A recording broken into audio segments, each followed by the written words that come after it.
अस्सलामुअलैकुम, बोलीज में कहते हैं खुशामदीद। मैं हूं आपके साथ रमशा साचर और मैं हूं आपके साथ अनम जुल्फ़िकार। हेडलाइंस आपने जानी। बुलेटिन के आगाज में आपको खबर देंगे।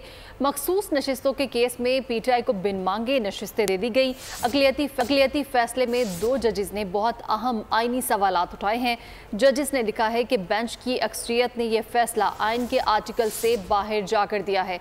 ऐसा कहना था वफाकी वज़ीर इत्तलात अता तारर का। प्रेस कॉन्फ्रेंस में उन्होंने कहा कि पीटीआई की कोई दरख्वास्त बेंच के सामने मौजूद ही ना थी। हक न मांगने वाले 81 अरकान को रिलीफ कैसे दे दिया गया? ये कैसे मुमकिन है कि मखसूस नशिस्तों पर मुंतखब हुए अक़लियती अरकान को फारिग कर दिया जाए? अता तारर का कहना था कि जजेस ने ये सवाल भी उठाया है कि 15 दिन में भी अक्सरियती फैसला जारी क्यों नहीं किया गया। उन्होंने सवाल उठाया कि अक्सरियती फैसला जो है वो तफसीली फैसला जारी क्यों नहीं किया जा सका। और ये बात भी दर्ज है कि तहरीक इंसाफ ना इसमें पार्टी थी, ना दरख्वास्त गुजार थी, ना कोर्ट के सामने मौजूद थी, ना उनको सुना गया, ना पूछा गया। किस तरीके से उन 81 मेंबरान को रिलीफ दे दिया गया जिन्होंने अदालत के सामने कोई एफिडेविट जमा नहीं कराया था, जो अदालत के सामने दरख्वास्त गुजार की हैसियत से मौजूद नहीं थे, जिन्होंने कोई अपना हक अदालत से मांगा नहीं था। और वो लोग जो मखसूस नशिस्तों पर मुंतखब होकर असम्बली का हलफ उठा चुके, उनकी रुकनीत ख़त्म कर दी, मगर उस रुकनीत को ख़त्म करने से पहले के जो मराहिल थे वो कानूनी तौर पे अपनी जगह मौजूद हैं। ये कैसे मुमकिन है? ये बहुत बड़ा सवालिया निशान है कि ऑनरेबल 2 जज साहबान सुप्रीम कोर्ट के ये फरमा रहे हैं कि आर्टिकल 175 और 185 में जो दायरा कार, जो दायरा इख्तियार तफवीज़ किया गया है, उससे बाहर जाकर अक्सरियत ने फैसला दिया है। पीटीआई को मखसूस नशिस्तें देने का मामला वफाकी हुकूमत ने कल कौमी असम्बली और सेनेट के इजलास में हुक्मरान इत्तेहाद के अरकान की हाजिरी यकीनी बनाने की हिदायत कर दी है। हुक्मरान इत्तेहाद की तरफ से अपने अरकान कौमी असम्बली और सेनेट को आज शाम ही इस्लामाबाद पहुंचने की हिदायत की गई है। कौमी असम्बली और सेनेट में हुकूमती इत्तेहाद की ज़्यादा से ज़्यादा तादाद शो करने का मकसद सुप्रीम कोर्ट के फैसले के खिलाफ सियासी यकजहती का इजहार करना है। तो आपको बताएं कि मखसूस नशिस्तों के केस में अक़लियती फैसला सामने आ गया। कहा गया है कि पीटीआई को रिलीफ आइन के बरक्स दिया गया है। जस्टिस अमीनुद्दीन खान और जस्टिस नईम अख्तर अफगान ने फैसला जारी किया है। इख्तलाफी फैसले के मुताबिक पीटीआई मौजूदा केस में फ़रीक नहीं थी। 80 अराकीन की किस्मत का फैसला सुप्रीम कोर्ट ने उन्हें सुने बगैर कर दिया। 15 दिनों का दुरानिया ख़त्म होने के बावजूद अक्सरियती फैसला जारी ना हो सका। हम मुख्तसर हुक्म में अपनी फाइंडिंग दे रहे हैं। रावलपिंडी में जमात इस्लामी का हक दो अवाम को धरना 10वें रोज़ भी जारी है। रहनुमा जमात इस्लामी लियाकत बलूच ने कहा है कि हुकूमती कमेटी ने हमारे मुतालबात पर वज़ीर आज़म से मुशावरत का कहा था, हमें जवाब नहीं दिया गया। प्रेस कॉन्फ्रेंस में उनका कहना था कि हम सिर्फ धरना देने नहीं आए हैं, हमारे पास आगे का पूरा प्लान मौजूद है। उन्होंने कहा कि IPPs के साथ मुआहदों पर नज़रसानी की जाए। उन्होंने MQM को ब्लैकमेलर जमात करार दे दिया। अगले मरहले पर आगे बढ़ चुके हैं। आज से कराची में धरने का आगाज़ हो रहा है। हाफिज़ नईमुर रहमान साहब ने पहले भी ऐलान किया कि इसके बाद किसी वक्त भी पेशावर गवर्नर हाउस के बाहर धरने का ऐलान होगा। अगले मरहले में लाहौर गवर्नर हाउस या चीफ मिनिस्टर ऑफिस के बाहर अजीमुशान धरने का आगाज़ होगा। फिर ज़रूरत पड़ी तो हम कोयटा की तरफ भी गवर्नर हाउस के बाहर धरना देंगे। और फिर हम यहाँ मरी रोड लियाकत बाग के सामने बैठने के लिए नहीं आए। हमें अपनी मंजिल भी पता है, हमें अपनी हिकमत अमली भी मालूम है, और हर मरहले की अल्हम्दुलिल्लाह हमने मंसूबा तैयार किया है। हम हुकूमत को ये पूरा मौका दे रहे हैं कि आवाम से जुल्म बंद करें, झूठ बंद करें, फरेब और फराड बंद करें, और पाकिस्तान की मईशत मुस्तहकम होगी तो पाकिस्तान मुस्तहकम होगा। और हम हुकूमत को समझा रहे हैं और उनके सामने ये बात बार बार रख रहे हैं कि हमारा ज़ाती एजेंडा नहीं है, ये कौमी अवामी एजेंडा है। अवाम को रिलीफ दे, ये नहीं करेंगे। आने वाले दिनों में इंशाअल्लाह ये मराइल भी आगे बढ़ेंगे और ये 25 करोड़ आवाम जिन्होंने इस धरने के साथ अपनी उम्मीदें वाबस्ता की हैं, इंशाअल्लाह हम उनकी उम्मीदों के पासबान बने। तो जमात इस्लामी का गवर्नर हाउस कराची पर धरना दूसरे रोज भी जारी है। अमीर जमात इस्लामी कराची मुनम जफर ने कहा है कि हमारे धरने के मुतालबात वाज़ेह हैं। हमारा मुतालबा है कि IPPs के जालिमाना मुआहदों का खात्मा होना चाहिए। तनख्वाहदार तबके पर लगा इजाफी टैक्स वापस लिया जाए। खुसूसी गुफ्तगू में उनका कहना था कि टैक्स जागीरदार तबके पर टैक्स लगाया जाए। उन्होंने अफसरान का सरकारी पेट्रोल और बिजली वापस लेने का मुतालबा किया। पार्टी की हुकूमत को सूबा सिंध में 16 साल गुजर चुके हैं। शहर में थोड़ी सी बारिश होती है, शहर की सड़कें टूट फूट का मंजर पेश करती हैं। दो जो है मुज़ाकरात के दौर हुए हैं। हुकूमत ने कमेटी बनाई है, जमात इस्लामी की भी एक कमेटी है, और हमारे मुतालबात बिल्कुल हकीकी मुतालबात हैं, जेन्युइन मुतालबात हैं, जिनका मैंने आपके सामने तस्करा किया। हम इन मुतालबात के लिए सड़कों पर मौजूद हैं, पिंडी में मौजूद हैं, कराची पर में मौजूद हैं, और हम अपने इस एहतियाज का दायरा वसी कर रहे हैं। हुकूमत को इन मुतालबात को संजीदा लेना पड़ेगा, वरना अवामुन्नास उनको घुटने टेकने पर मजबूर कर देंगे।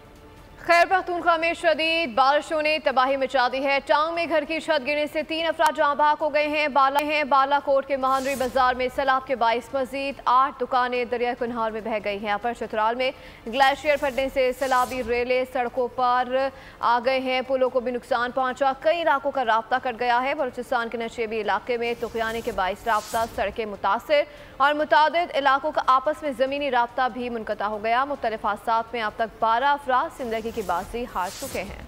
तो उधर रुझान में सैलाब से मुतादिद बस्तियां ज़ेर आब आ गई, जबकि 200 घरों पर मुश्तमिल बस्ती का ज़मीनी रास्ता भी मुनक़ता हो गया है। वज़ीर आला पंजाब की हिदायत पर मुतासरा आवाम के लिए फ्लड रिलीफ कैंप कायम कर दिए गए हैं। इंतज़ामिया की जानिब से लोगों को महफूज मुकाम पर मुंतकिल करने का अमल भी जारी है।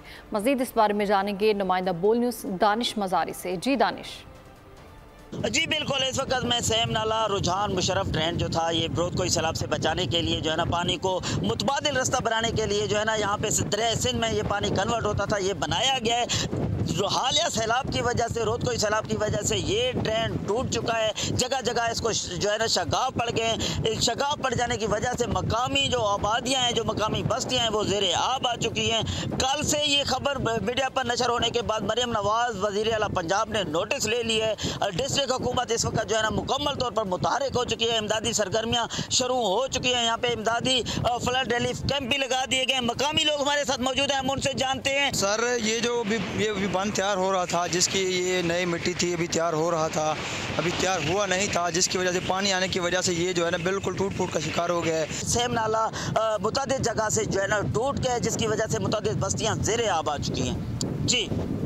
नौशहर फिरोज में मुसलसल 10 घंटे होने वाली बारिश से निज़ाम ज़िंदगी मफलूज हो गया। बारिश का पानी घरों और दुकानों में दाखिल हो गया। शहरियों को शदीद मुश्किलात का सामना है। मज़ीद जानते हैं नुमाइंदा बोल न्यूज़ मुजफ्फर अली से। जी बिल्कुल, सिंध भर में जो है मुख्तलिफ अज़ला में जो है कल से बारिशों का सिलसिला जारी है। नौशहर अफरोज़ की बात करें तो नौशहर अफरोज़ में मुसलसल जो है वो 10 घंटों से जो है वो बारिश जो है बहुत तेज़ बारिश जारी थी। अभी कुछ देर पहले जो है वो बारिश ख़त्म हुई है। मुख्तलिफ शहरों की मैं बात करूँ तो मोरो, नौशहर अफरोज़, मेहरापुर, हालानी में जो है वो इंतहाई तेज़ बारिश होने की वजह से जो है वो घरों में पानी जो है वो दाखिल हो चुका है। मुख्तलिफ चौराहे, गलियाँ जो है वो नदी नालों का जो है वो मंजर पेश कर रहे हैं। मुख्तलिफ गाँव और देहातों की बात करें तो वहाँ पे पहले ही जो कच्चे मकानात और कच्चे रोड, रास्ते, गलियाँ, उनमें पानी भर जाने की वजह से वो भी परेशान हैं। मुख्तलिफ आबादगार परेशान हैं क्योंकि अभी जो है वो कपास की फसल जो है वो तैयार थी। तो आपको बताएं कि एक कराची दो रुख। बारिश के बाद एक जानिब जिंदगी रमादवा तफरी से भरपूर, दूसरे हिस्से में अब्र रहमत इंतजामी मसाइल के सबब जहमत बन गई। कराची ओल्ड सिटी एरिया की सूरत हाल जानेंगे नुमाइंदा बोल न्यूज़ मरियम हसन से, और गुलशन इकबाल की क्या सूरत हाल है ये जानेंगे नुमाइंदा अब्दुल हसीब से। मौजूद हूँ कराची ओल्ड सिटी एरिया बोरा पीर में, जहाँ पर बारिश तो थम चुकी है लेकिन बारिश के पानी की निकासी ताहाल मुमकिन नहीं हो सकी है। बारिश का पानी खड़ा होने की वजह से ट्रैफिक की रवानगी जहाँ मुतासिर हो रही है, वहीं मुत्तहिद गढ़ों की वजह से जो कि छुपे हुए हैं ट्रैफिक हादसा भी जो हैं वो रूनुमा हो रहे हैं। मुताल्लिका इदारों की जानिब से ताहाल पानी की निकासी का कोई इकदाम यहाँ पर नहीं किया गया है। बोरापीर के अलावा अगर ओल्ड सिटी एरिया के दीगर इलाकों की बात की जाए, इकबाल मार्केट, ली मार्केट समेत खारा दर, मीठा दर और दीगर इलाकों की, तो वहाँ की भी सूरत हाल कमोबेश इसी तरीके से है। इस वक्त हमारे दूसरे नुमाइंदे, बोल न्यूज़ चैनल के दूसरे नुमाइंदे हसीब खान इस वक्त किस इलाके में मौजूद हैं, हम उनसे मज़ीद तफसीलात जानते हैं। जी मरियम, बिल्कुल मैं इस वक्त मौजूद हूँ गुलशन इकबाल के इलाके में, और जिस तरह सूरत हाल आपने बताई वो तो खासी तशवीशनाक है और जो है वो लोगों को खासी परेशानी का सामना करना पड़ रहा है। लेकिन गुलशन इकबाल की सूरत हाल इसके बिल्कुल बरअक्स दिखाई देती है। लेकिन जो ओल्ड सिटी एरिया के जो सूरत हाल आपने बताई उससे बहुत दर्जे बेहतर है, और हम यहाँ देख रहे हैं कि मामलात ज़िंदगी जो है वो मुकम्मल तौर पर बहाल हैं।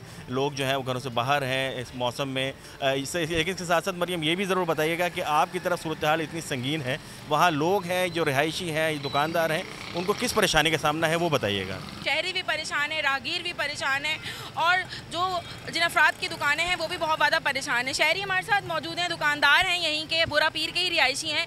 आप बताएं कितनी ज़्यादा आप लोगों को मसाइल का सामना है इस पानी की वजह से? अस्सलाम वालेकुम। यहाँ पर जो परेशानी है आपके सामने है, इंतज़ामिया की बहुत बड़ी गफलत है। कल यहाँ पर रात को एक एक्सीडेंट हो चुका है, उसमें एक औरत एक बच्चा गिर चुका है इसी पानी में।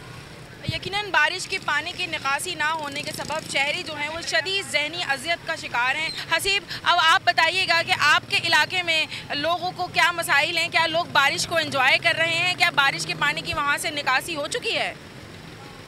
जी मरियम, बिल्कुल मौसम इस वक्त भी जो है वो बहुत खूबसूरत हो रहा है, और कराची में जिस तरह पिछले चंद रोज़ के दौरान वक्फे से जो है वो हल्की और तेज़ बारिश होती रही, तो यकीनी तौर पर लोग जो है इस मौसम को भरपूर अंदाज से एंजॉय कर रहे हैं। इस वक्त भी कुछ शहरी हमारे साथ मौजूद है, उनसे भी बात करते हैं। कैसे एंजॉयमेंट चल रही है ये बताइएगा, मौसम कैसे एंजॉय कर रहे हैं? मौसम तो बच्चों के साथ एंजॉय कर रहे हैं, जल्दी काम से छुट्टी ले गए, बारिश का मौसम एंजॉय कर रहे हैं हम लोग। बाकी जितनी गर्मी पड़ी है अल्लाह माफ़ करे इस मरबा। गुलशन इकबाल की सूरत हाल के मुकाबले में जैसा आपने बताया मरियम के ओल्ड सिटी एरिया में सूरत हाल खासी ख़राब है, तो यकीनी तौर पर जो निज़ाम यहाँ पर नाफिज किया गया है, जिस तरीके से बल्दियाती इदारे काम कर रहे हैं, मेयर कराची हो, डिप्टी मेयर हो या वज़ीर बल्दियात हों, इन तमाम लोगों से यही उम्मीद की जा सकती है कि तमाम लोग जिस तरह तवज्जो गुलशन इकबाल में दे रहे हैं इसी तरह शहर के दीगर इलाकों में भी दें, ताकि शहर के जो दीगर इलाके हैं वहाँ पर भी लोग इस मौसम को एंजॉय कर सकें। जी, कराची शहर की सूरत हाल आपने जानी। अब रुक करेंगे सक्खर का। सक्खर शहर और गिरदनवा में बारिश का सिलसिला एक मरतबा फिर शुरू हो गया है। ब्यूरो हेड सक्खर शाहिद अली मौजूद है घंटा घर चौक के इलाके में। जी शाहिद, दोबारा बारिश शुरू होने से बाद क्या सूरत हाल देख रहे हैं? सक्खर समेत गिरदोनवा के इलाके में एक मरतबा फिर बारिश का सिलसिला शुरू हो गया है। इस वक्त हम घंटाघर चौक सक्खर पर मौजूद हैं। आप देखें कि बारिश हो रही है यहाँ पर। अभी कुछ देर पहले यहाँ मेयर सक्खर ने प्रेस कॉन्फ्रेंस भी की है और बारिश के हवाले से जितने भी इक़दाम उन्होंने किए, बारिश का पानी जमा होने के हवाले से, उसके बारे में तफसीली ब्रीफिंग भी दी है।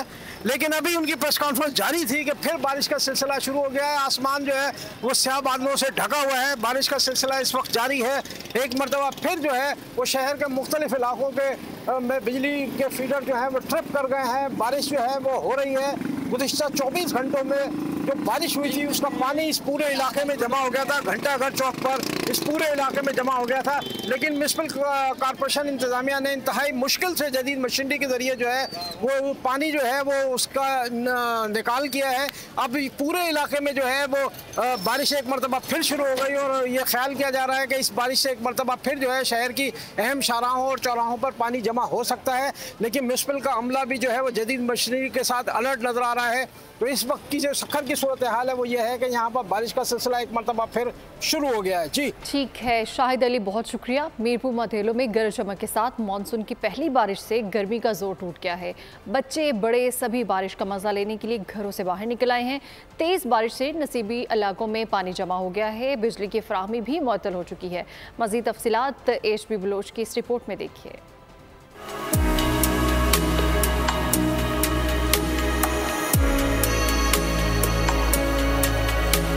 सिलाकोटकी के तहसील हेडक्वार्टर मीरपुर माथेलो में मानसून की पहली बारिश ने जल थले कर दिया। बारिश से गर्मी का जोर टूट गया। ठंडी हवाओं ने मौसम खुशगवार बना दिया। सुहाने मौसम का लुत्फ उठाने के लिए बच्चे और बड़े घरों से तेज बारिश से नशीबी इलाके सैराब आ गए। बारिश से मीरपुर माथेलो टाउन इंतजामिया की नाअहली भी सामने आ गई। अब्र रहमत बरसते ही शहर और गिरदोनवा में सेप्को के मुतअद्दिद फीडर्स ट्रिप करने से बिजली की फराहमी मुअत्तल हो गई। 10-15 दिन हो गए, बहुत इधर गर्मी थी, अल्लाह पाक की रहमत है, इधर बारिश हुई है। गटरों का और बरसात का पानी बहुत जमा हो गया है जगह जगह पर, और ये टाउन कमेटी वाले से बहुत गुजारिश कर रहे हैं तो ये सारा जो पानी है ये निकाला जाए। बारिश से शहर की सड़कों, गलियों और चौराहों पर जमा होने वाले पानी की निकासी के लिए शहरी इंतजामिया कोई इक़दाम करती नजर नहीं आ रही है, जिससे शहरियों को मुश्किलात का सामना करना पड़ रहा है। कैमरा टीम के साथ HP बलोच, बोल न्यूज़, मीरपुर माथेलो। अभी आपको बराह रास्त इस्लामाबाद लिए चलेंगे, जहाँ पर वफाकी वज़ीर अमीर मुकाम और हुर्रियत रहनुमाओं की इस वक्त न्यूज़ कॉन्फ्रेंस जारी है। नहीं रहा है कि फ़लस्तीनियों के साथ क्या हो रहा है और कश्मीरियों के साथ क्या हो रहा है, तो हम उनकी ज़मीर भी जागनी चाहिए और उसमें अपना अमली रोल भी अदा करना चाहिए कि यार ये क्या, मुझे समझ नहीं आता कि उसकी तारीफ़ क्या है, डिफिनीशन क्या है कि अगर वही ममालिक एक काम करते तो उसके लिए क्या पाबंदी है और क्या क्या होना चाहिए, और अभी तक वही हमारी इंटरनेशनल दुनिया उन्होंने क्या रोल अदा किया, तो उसको उसमें तेज़ी लाना चाहिए। और हम जहाँ भी दुनिया में हमारे जितने भी हमारी भी वो ख़ुद भी लगे हुए, हमें भी पाकिस्तानियों की हमारी गवर्नमेंट के ऑफिशियल्स को वही भी जाना चाहिए और इस काज को हाईलाइट कर लेना चाहिए, पूरी दुनिया में इस पर सेमिनार कराना चाहिए और ये मैसेज देना चाहिए हर जगह कि वही क्या हो रहा है कि दुनिया पूरी देख ले। तो ये चंद गुजारिशात थे इस दिन के हवाले से जो मैंने आपके सामने रख दिए। अगर आपका कोई वफाकी वज़ीर इस्लामाबाद में वफाकी वज़ीर अमीर मकाम और हुर्रियत रहनुमाओं की कॉन्फ्रेंस इस वक्त जारी है। ब्रेक के बाद आपको बताएंगे कि 5 अगस्त तारीख का स्याह तरीन दिन, जब दुनिया की सबसे बड़ी जमहूरियत के दावेदार भारत ने आइन के आर्टिकल 370 और 35A का खात्मा करके मकबूजा जम्मू कश्मीर की खुसूसी हैसियत को ख़त्म किया। पाकिस्तान समेत दुनिया भर में कल यौम इस्तिसाल कश्मीर मनाया जाएगा और नाज़रीन, मुल्क भर में यौम शहदाए पुलिस साज मनाया जा रहा है। इस सिलसिले में शहर शहर मुख्तलिफ तकारीब का सिलसिला भी जारी है। हद हासिर में फ्रंट लाइन पर दुश्मनों और मुल्ज़िमान के खिलाफ सीसा पिलाई दीवार बनने वाली पुलिस फोर्स की कहानी बिलाशुबा कई नाकाबिले फरामोश कुर्बानियों से भरी पड़ी है। ये रिपोर्ट देखते हैं। तो लाहौर में 8वें नेशनल मैंगो फेस्टिवल का आगाज हो गया है। मैंगो फेस्टिवल में 115 से ज़ायद अक़साम के आम रखे गए हैं। इस हवाले से मज़ीद जानेंगे नुमाइंदा बोल न्यूज़ अफसाल अब्बासी से। जी अफसाल, बताएगा। जी बिल्कुल, लाहौर के ऑर्गेनिक विलेज में 8वें कौमी मैंगो फेस्टिवल का इनाकाद किया गया है डाइवो पाकिस्तान के ताउन से, और इस वक्त डाइवो पाकिस्तान से साजिद खान तूर साहब हमारे साथ मौजूद हैं। सर बताइएगा, मैंगो फेस्टिवल पाकिस्तान के मैंगो की दुनिया भर में धूम है, 115 से ज़ायद इक़साम के यहाँ पर आम मौजूद हैं, और ये कैसे पूरे पाकिस्तान में लोग इसको डाइवो को थ्रू ऑर्डर कर सकते हैं? बहुत शुक्रिया। एक्चुअली मैंगो की बहुत सारी अक़साम हैं और हम जैसे जो आवाम है उनको 2-4 किस्मों का पता होता है, तो हमारी कोशिश यही थी कि जितनी और किस्में पाकिस्तान में यानी उग रही हैं या पाकिस्तान से एक्सपोर्ट हो रही हैं वो भी आवाम के सामने आए। एक तो ये ऑर्गेनिक विलेज भी बहुत यानी एक अच्छी एफर्ट थी यहाँ की इंतज़ामिया की, और दूसरी बात ये जो हमने फेस्टिवल किया है इसमें मैंगो ट्रांसपोर्टेशन की चूँकि सबसे बड़ी कंपनी है, हमारी हमेशा कोशिश रही कि जितने मैंगो फेस्टिवल मुल्क में हो रहे हैं हम उनका साथ दे रहे हैं। यहाँ जो आवाम है वो अक्सर ये कहती है हम मैंगो कैसे मंगवाएं, ऑनलाइन कैसे करें, 2 पे कैसे करें, उनके पास सोल्यूशन नहीं होता मंगवाने का। तो चूँकि हम ऑनलाइन ये सारे काम कर रहे होते हैं तो इसलिए हमने यहाँ पे एक स्टॉल भी लगाया हुआ है। सर सारिफिन ये शिकायत करते हैं कि जब कोई चीज़ जैसे आमों की बेशुमार क्वालिटीज़ हैं, जब इनको ऑर्डर किया जाता है तो क्वालिटी में तो कोई फ़र्क नहीं आता। कोई क्वालिटी में फ़र्क नहीं आता, हम इसको गारंटी करते हैं, मनी बैक गारंटी होती है। अभी हाल ही में बारिशों से और बहुत नुकसान हुआ यानी कंज्यूमर्स का, उसको हमने रिप्लेसमेंट दी, अकोमोडेट किया, और डेवू पाकिस्तान जब मैंगो को ट्रांसपोर्ट करती है तो वो फिर उसकी मनी बैक गारंटी भी देती है, ख्वाह वो उसके आम पर आए हों या हमसे लिए गए हों, हम उसको फिर रिप्लेस करवा लेते हैं उसी ब्रांड से जिसमें।